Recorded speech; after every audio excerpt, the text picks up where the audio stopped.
Hey agents, and welcome back to the channel. Well, due to a repeated request, today's video is a deeper dive into the whole proficiency and expertise mechanic of the game. Well, we've covered the basics before, but you've asked for a little bit more detail, so today we're going into exactly how to level proficiency effectively, how expertise really affects your builds, and why so many players tend to waste time chasing it the wrong way. So strap in, grab your snacks, and let's do it. Okay, so I'm one of those players, long, hard habit to break. I actually go to my table. So I know you could do it from the menu. I don't care. I go to the table. So as you go to the table, and you open up the menu, you go to the expertise. Now, you'll see there's only certain things that I'm capped at. I don't have everything maxed out. It's just things that I haven't grabbed yet, things I have not donated to, things I have not pumped up. So you could do your specialization, you could do your skills, gear, weapons, whatever. Okay? So what you're going to be looking for is that shield. Now, as you see here, I haven't even started on this yet, so I just got them. So we're at proficiency level 0. I have not used them. I have not dumped in material. Here's the material. You go into the material, and you can see how much it's going to cost per tick. Not per level, per tick. This is why you see a lot of videos where they talk about, let's use printer filament. As you can see, it's 30 per tick. It's the cheapest one. It's going to take 10 levels, little levels, to get to level 1 in proficiency. So, if you donate little by little, and as you can see, took 10, and then boom, I'm at level 1. So I'm level 1 proficiency. Takes 10 levels. So, keep that in mind. This is where the grind tends to get expensive. So what is proficiency? Well, it's essentially a leveling system for individual pieces of gear, weapons, brand sets, specializations, and skills. Every time you use that piece in combat or donate materials or duplicates, you build XP towards proficiency rank 10. That being said, once you reach level 10, you are now 100% proficient in said gear, weapon, brand set, specialization, and or skill. This is your ticket to apply expertise upgrades to that item type. So, proficiency equals this item type is eligible for expertise boost. So you have to do the proficiency before you do the expertise. Now keep in mind, proficiency is across the board. It transfers to all items across all characters. However, expertise is for individual items. Let's say you have 2 card 45s. One is proficient. Then they all are. When you dump materials into your expertise for one card 45, it does not transfer over to the other. Okay.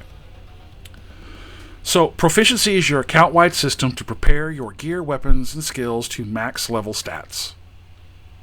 Expertise then elevates those items past their max level stats.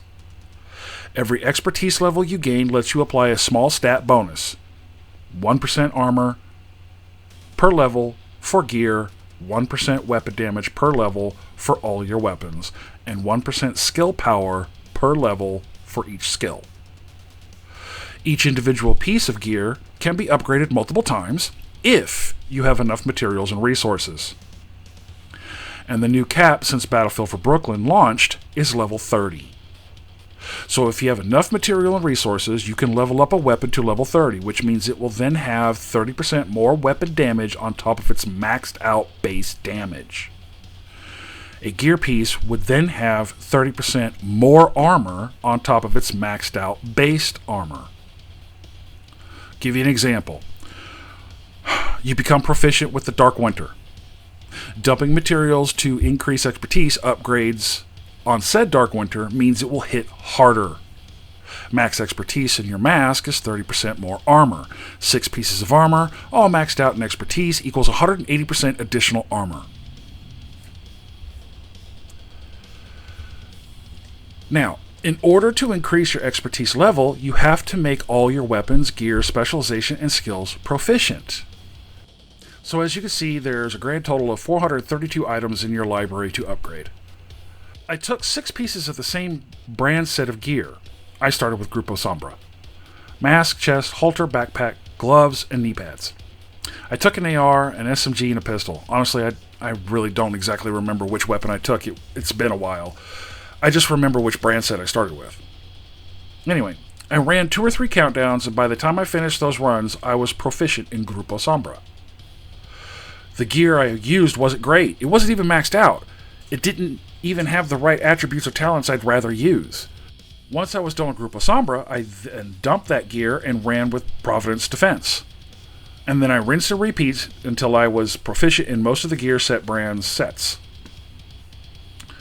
Now, named items and exotics will take a little longer if you do this method because it's an individual item. So the other option you should be doing while you run those countdowns is 2 things. Choose your targeted loot for the next set of items you want to make proficient. You're looking for your next set of 6 pieces of gear and hoping for those tricky single items. Once you finish a countdown, donate to your proficiency table. You will need to deconstruct them into junk first, then donate. Donating them will add to your proficiency level, which will get you there faster. Rinse and repeat until you have all the easy items done. There is another way, but it takes longer.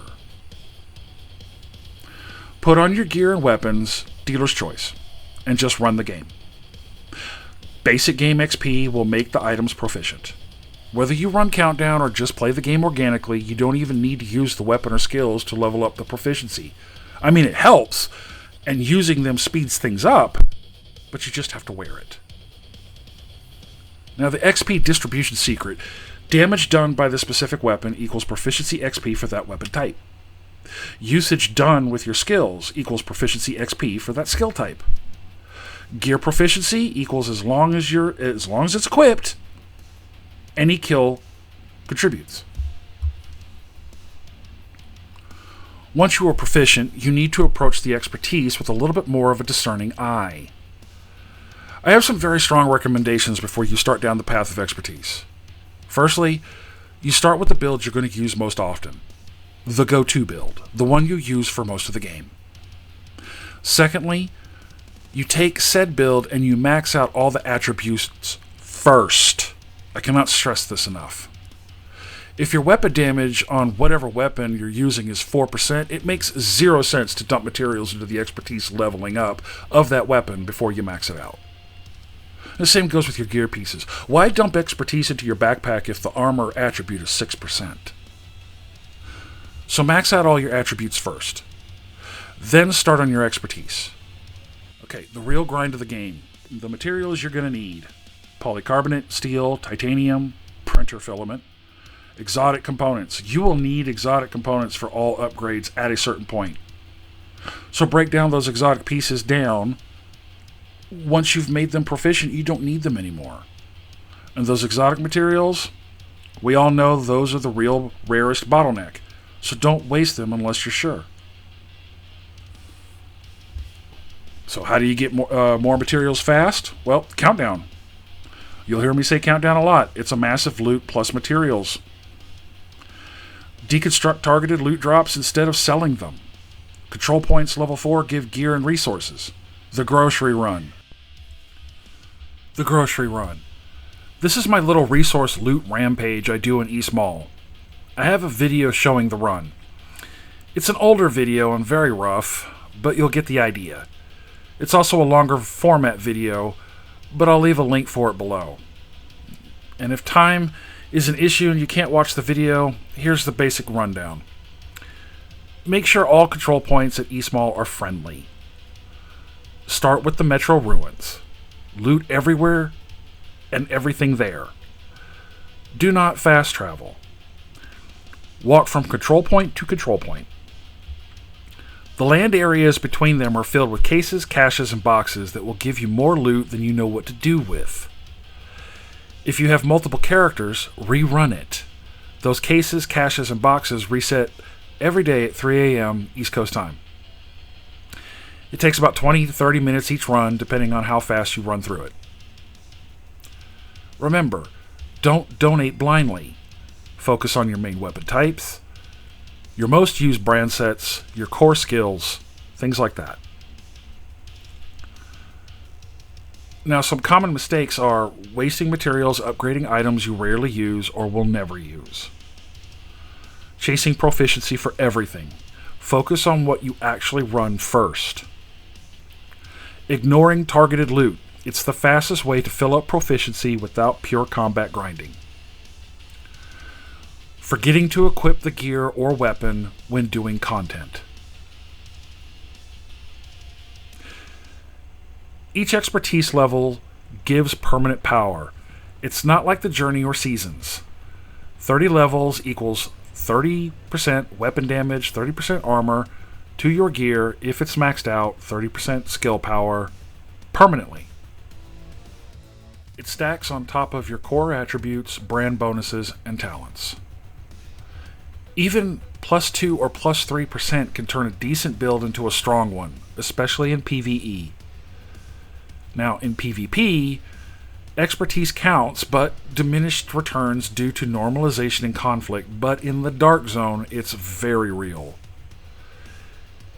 If you have very little expertise in your build, someone in the Dark Zone with even just 2 or 3 levels above yours will mop the floor with you. And it won't even really matter what build they use.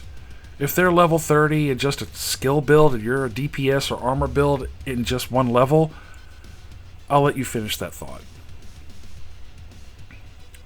Here's my recommendations. Pick your primary weapon type. Get it proficient. Pick 2 or 3 brand sets you use most and focus those. Pick your key skill and then level the proficiency. Use targeted loot and countdown to farm smartly. Donate duplicates and only upgrade with expertise for what boosts your main playstyle after you have maxed out your go-to builds. Then work on the rest at your leisure. As a side note, I'm not a big fan of the expertise system as it stands in the game today. I do not like players not being able to go into the Dark Zone because they run into expertise level 30 Bighorn armor regen builds and get wiped out as soon as they exit the door into the Dark Zone. There's literally no contest there.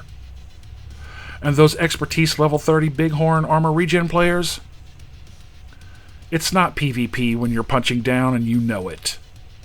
It shows a complete lack of skill when you punch down like that. That's half the reason why the Dark Zone seems dead to you. You literally bullied all the little guys out of the game mode, and no one will go in. I've walked into the Dark Zone and sat there outside the safe house and the checkpoints and watched the chat.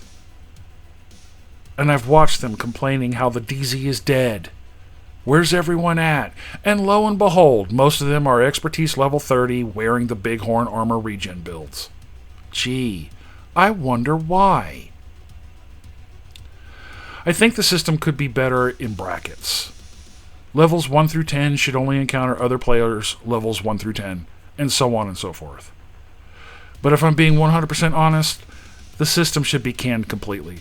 There's new players coming to the game every day, the game is already overwhelming to new players, and there's multiple levels of grind. Expertise is just not necessary. But that's just my opinion. And that's your deep dive into expertise and proficiency in the Division 2. I do hope this clears up the details that weren't covered previously. If this helped, hit that like button and subscribe for more Division 2 insights that go beyond the surface. Have more questions? Drop them in the comments. I'm always reading them. We are continuing to grow, 1,100 plus subscribers and counting. So thank you all for that. Discord and X details in the info tab for this channel. We're on PC, PlayStation, and Xbox. And until the next one, this is Hannibal, signing off.